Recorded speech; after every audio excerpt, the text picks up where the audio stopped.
esse fenômeno que se chama translingualismo, que é o idioma outro está usado no mesmo idioma. Esse é o desenvolvimento que nós vamos do desenvolvimento técnico de comunicação que vem de batalha, dado momento, e meta de comunicação, tá para compreender, e quando escuta, compreender o mensageiro, e de processo e translingualismo de todo lugar. Que vem dado momento, você usa palavra em outro idioma, para enfatizar o mensagem. Isso é uma coisa normal, tá?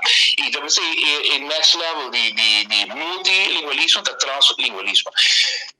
Esse é o significado, esse é a prática de suceder. Esse é o tipo de foco da escola, da educação, mas enfatizar o idioma materno, para ser que hoje nós já aplicar o translingualismo e tem a base sólida desse idioma para você atribuir. Para você ter em conta, como maneira que nós temos, não estamos indo para a universidade, que não, esse ano inglês foi outro. Mas inglês para piar, outro inglês acadêmico. Mas o holandês para piar, outro holandês acadêmico.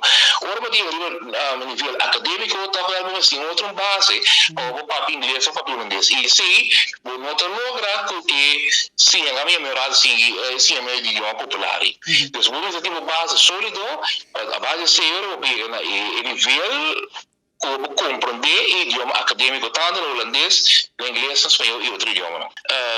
Dia aqui mês, também vi papel de tópico de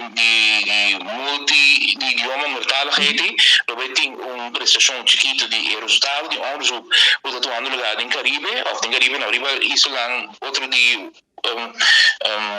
formal que nós temos também não sei para o resultado não e também o mais importante mas conseguir conectar a escassez de comida depois de Covid causada por Covid esse é um que nós sabemos outro país também riba su consequência que tem para o mundo inteiro e nós estamos falando de prática o que todo esse dados científico esse nós está coletando nós publicar acaba e investigação agora se riba peste tratamento ali na escola e nós tínhamos aqui preparando algum outro anúncio também de mais social e econômico impacto para o nosso país. Então, constantemente nós estamos dando conteúdo para a investigação, mas nós queremos como universidade, vamos ter um rol de criar dados científicos para o país, de modo que a universidade vista de atividade no lugar do país, mas também base com dados científicos para tomar decisão e determinação de manejo.